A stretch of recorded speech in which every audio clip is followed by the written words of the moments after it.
Marcus Aurelius says, "The gods who are immortal are not vexed because during so long a time they must tolerate continually men such as they are, and so many of them bad.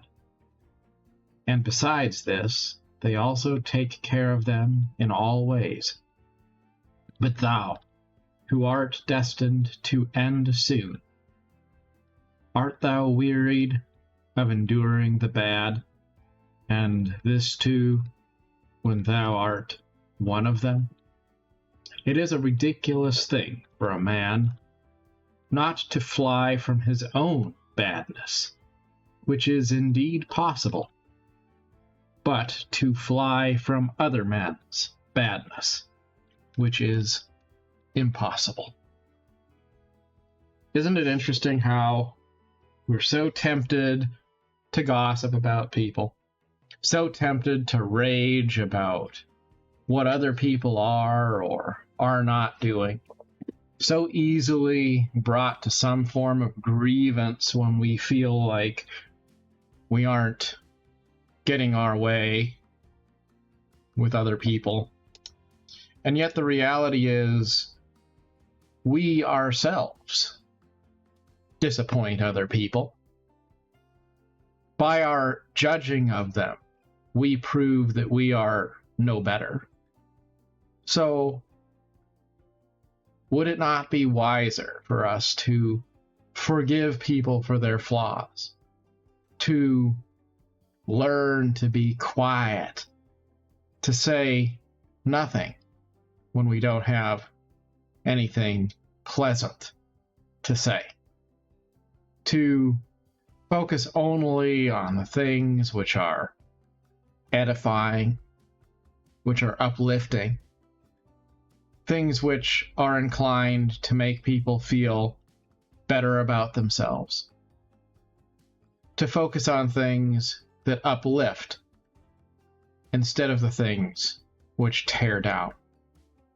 As we see so many news articles and videos going around the internet these days about wars and rumors of war, I think it's important that we remember the spirit of civility, of kindness, of patience.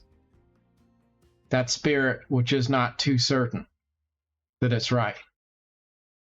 Life is filled with opportunities for us to have the discipline and the honor of a people who have pride in the way they deal with others. Unfortunately, in the internet age, we've gotten pretty good at criticizing other people in a vicious and thoughtless way.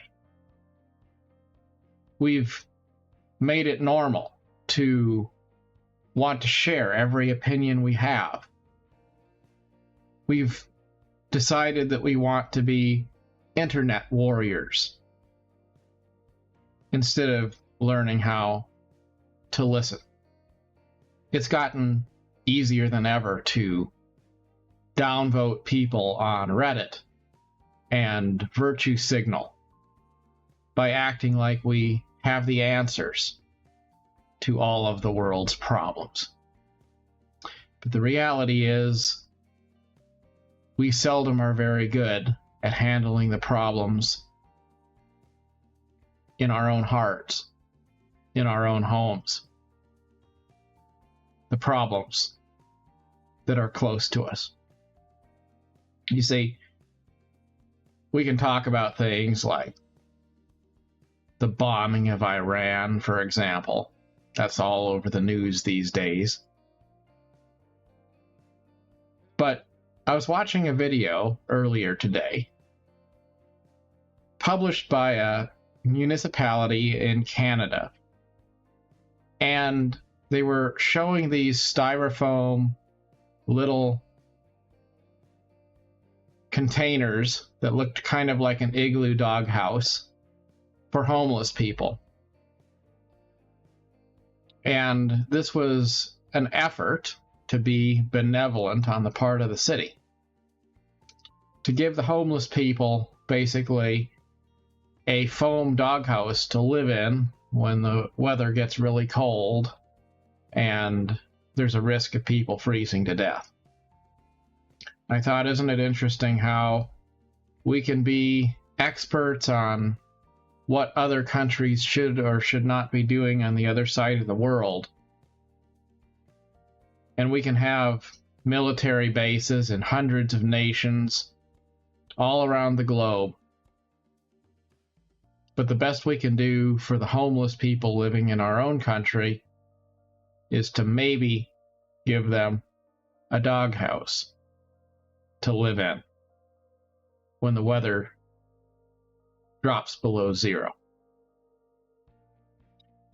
Or maybe, to leave macroeconomics and politics out of the mix, how many people have something to say about what's going on at their workplace, or something smart to say about what their neighbor, their brother, their friend, or their coworker is doing? But the truth is, at home, they're lost and they're afraid and they're busy trying to do things because they don't know how to love their own life and they don't know how to love their own families. You see, we live in a demon-haunted world where people are terrified of seeing their own reflection in the mirror. See, we all want to pretend that we aren't going to die. We want to pretend that we aren't ignorant. We want to pretend that life is good when it isn't. That we are confident when we actually feel lost. That we are everlasting creatures when in fact we are mortal ones.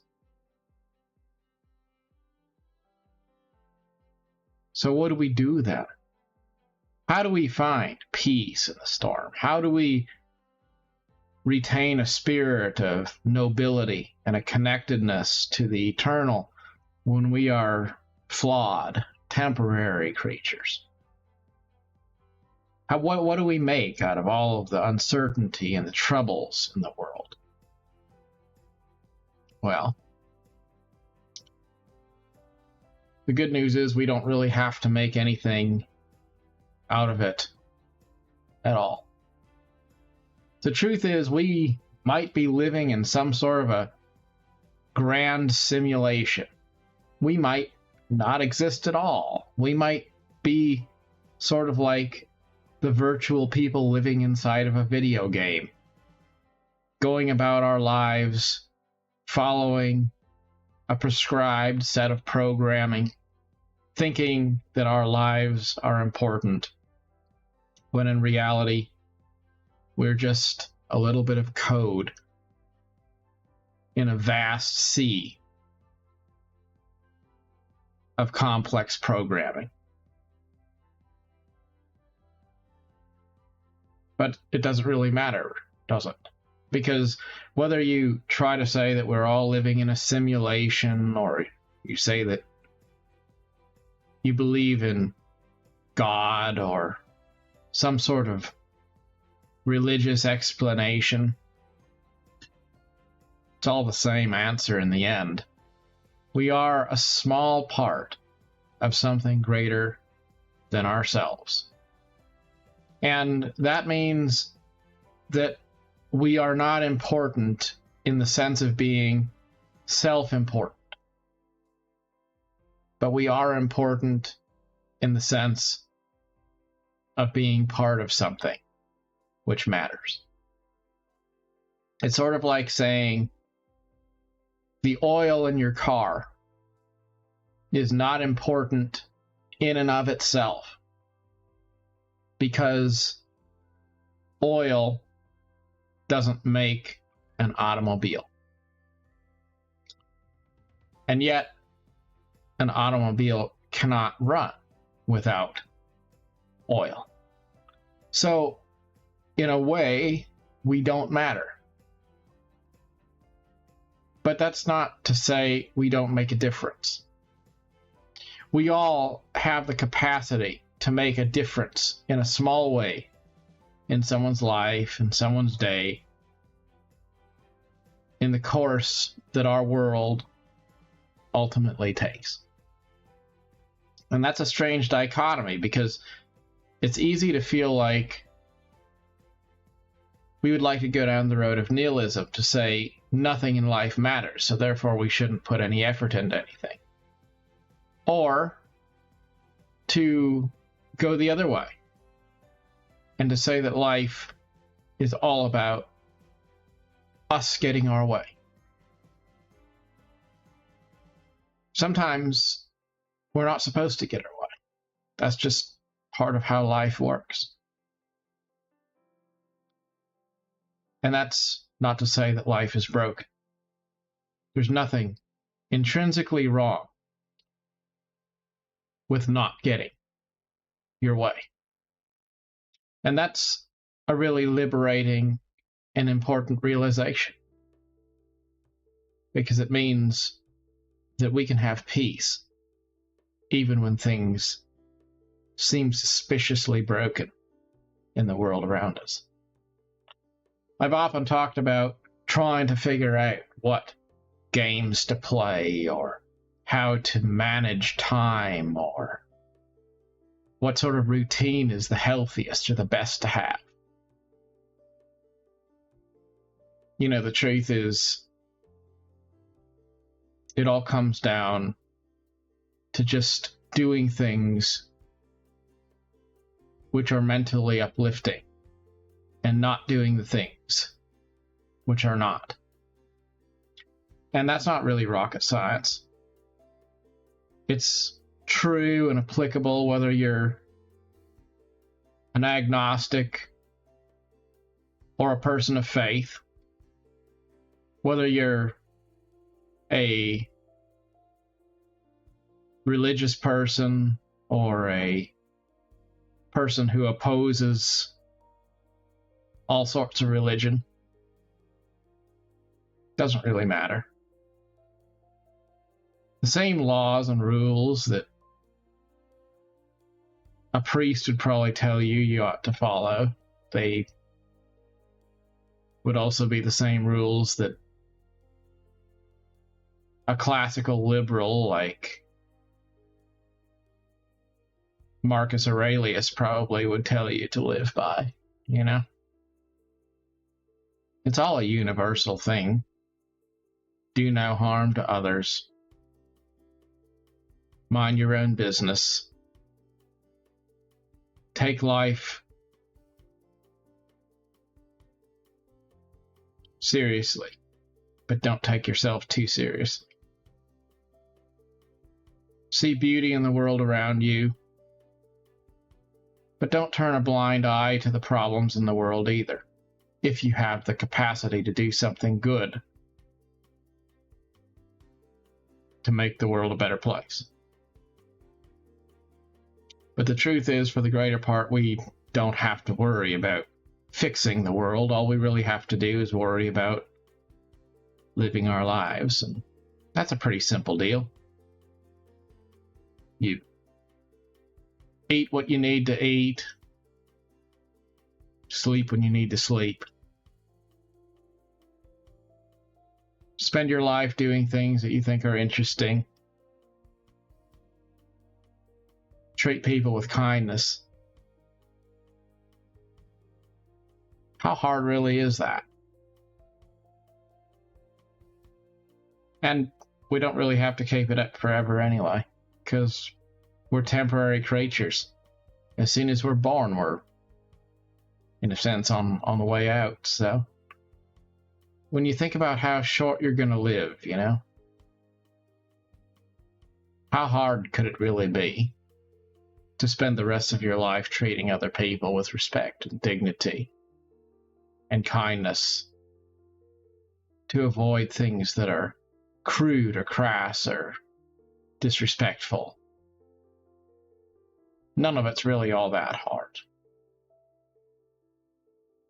Because all we really have to take responsibility for is the moment that we have to live right now. That's all there is. That's all there ever is. So maybe it is hard to be good all the time. But maybe at least we could be good for the better part of a Monday. In any case, wherever you find yourself, remember that life isn't about you, but also remember that you matter. You do make a difference. And we all have the opportunity to do good things in our life and in the lives of others. In a time when it seems quite easy often to be uncivil or disrespectful, to be backstabbing or to be a gossiper, to be a person who is vain or filled with desires for self-gratuity. Remember, it's all right to embrace the power of silence. Great truths are often not a mighty wind or an earthquake or a fire, but rather a still small voice of kindness and patience when those things become uncommon. So, wherever you find yourself, do no harm, do good in the world, and, as always, good luck on your adventure.